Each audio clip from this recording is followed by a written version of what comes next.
શક્તિફૂડ ચેનલમાં હું સ્વાગત કરું છું। આજે હું આપની સાથે સાબુદાણાના વડાની રેસીપી શેર કરીશ।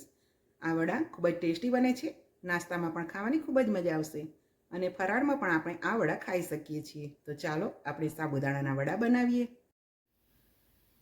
સાબુદાણાના વડા ઝટપટ બની જાય છે અને દહીં અને ચટણી સાથે ખાવાની ખૂબ જ મજા આવશે।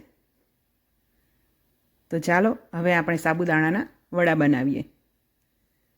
સાબુદાણાના વડા બનાવવા માટે મેં સાબુદાણાને 4 કલાક માટે 2 થી 3 વખત પાણી વડે ધોઈને પલાળી રાખ્યા છે। હવે બટાકાને પણ મેં 3 સીટી બોલાવીને બાફી લીધા છે। હવે બટાકાની છાલ ઉતારી લઈશું અને બટાકાના રફલી આ રીતે પીસ કરીશું અને મેસર વડે મેશ કરી લઈશું। હવે બટાકા સરસ મેશ થઈ ગયા છે। હવે આપણે સાબુદાણા પલાળીને રાખ્યા છે તે જોઈ લઈએ। તો જુઓ, સરસ સાબુદાણા પલળી ગયા છે અને ફૂલી ગયા છે। હવે એમાં આપણે 1 ચમચો ફેરવીએ અને બધા સાબુદાણાને ખુલ્લા કરી લઈએ। સાબુદાણામાં બહુ ઓછું પાણી રાખીને પલાળવાના હોય છે।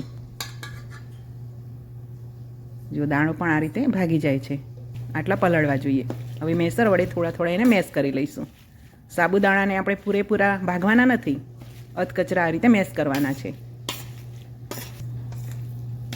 સરસ મેશ થઈ ગયા છે। જો આ રીતના મેશ થવા જોઈએ। હવે વડા માટેનું મિશ્રણ તૈયાર કરવા માટે એક મોટા વાસણમાં પહેલાં સાબુદાણા લઈ લઈશું, એમાં મેશ કરેલા બટાકા ઉમેરી લઈએ અને એમાં એક નાની ડીશ જેટલા મેં સિંગ દાણા પીસીને રાખ્યા છે તે ઉમેરી લઈએ। સિંગ દાણા અધકચરા પીસવાના છે।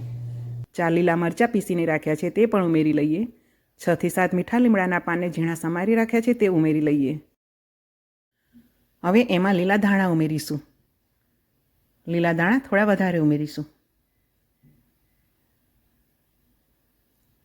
હવે 1 ચમચી મીઠું, 2 ચમચી ખાંડ, 1/2 ચમચી હળદર ઉમેરીશું। 1 ચમચી લાલ મરચું પાવડર ઉમેરીશું। 1 ચમચી ધાણા જીરું પાવડર ઉમેરીશું। 2 ચમચી તલ ઉમેરીશું। ચપટી ગરમ મસાલો ઉમેરીશું। 1 લીંબુનો રસ ઉમેરીશું। બધા જ મસાલા આપણા ટેસ્ટ પ્રમાણે વધારે કે ઓછા ઉમેરી શકીએ છીએ। હવે આપણે વડા માટેનું મિશ્રણ તૈયાર કરી લઈએ। આ રીતે બધું જ મિક્સ થઈ જશે એટલે વડા માટેનું મિશ્રણ તૈયાર થઈ જશે। જુઓ, એમાં આપણે કંઈ ઉમેરવાની જરૂર નથી પડી, છતાં પણ સરસ બાઇડિંગ આવી ગયું છે। જો બાઇડિંગ ન આવે, બટાકા ઢીલા હોય તો એમાં રાજગરાનો લોટ ઉમેરી શકો છો। હવે વડાને આ રીતે હાથ વડે થેપીને બનાવી લઈએ। પાટલી પર પણ આપણે થેપી શકીએ છીએ। આ રીતની થિકનેસ આપણે રાખીશું।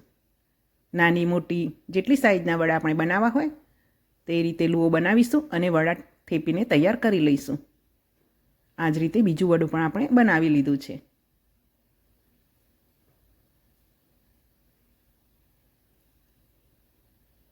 હવે બધા જ વડાને આ રીતે મેં બનાવીને તૈયાર કરી લીધા છે। હવે એની ઉપર થોડા થોડા તલ સ્પ્રિંકલ કરીશું અને હવે ચમચી વડે થોડું પ્રેસ કરીને તલને વડા સાથે સરસ રીતે મિક્સ કરી લઈશું, જેનાથી જ્યારે વડા તળીએ ત્યારે તલ છૂટા ન પડી જાય। હવે આપણે વડાને તળી લઈએ। ગેસ પર મેં તેલને ગરમ થવા માટે મૂકી દીધું છે।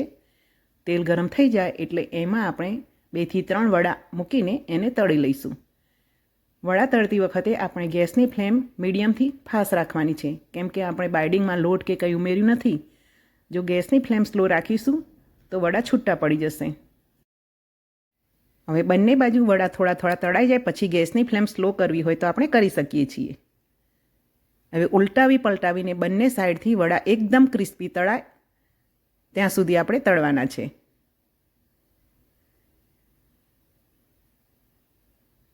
જુઓ, વડા બંને સાઈડથી સરસ ક્રિસ્પી બનીને તૈયાર થઈ ગયા છે।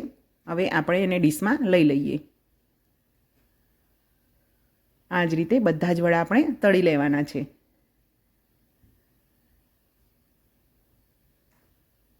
વડાને તળવાની ઉતાવળ નથી કરવાની, કેમ કે અંદર સુધી વડા તળાવા જોઈએ। બધા જ વડા તળ્યાને તૈયાર થઈ ગયા છે. હવે વડાને આપણે સર્વ કરીએ. વડા જોઈને જ ખાવાનું મન થઈ જાય એટલા સરસ વડા આપણા બની ગયા છે. આ રીતે સરસ ક્રિસ્પી વડા તૈયાર થવા જોઈએ. હવે એની સાથે દહીં સર્વ કરીશું અને ખજૂર આંબલીની ચટણી સર્વ કરીશું. આશા રાખું છું કે તમને મારી આ રેસીપી જરૂર પસંદ આવી હશે. વિડીયોને લાઈક કરશો, ચેનલને સબસ્ક્રાઈબ ન કરી હોય તો સબસ્ક્રાઈબ કરશો. જય શ્રી કૃષ્ણ, જય માતાજી.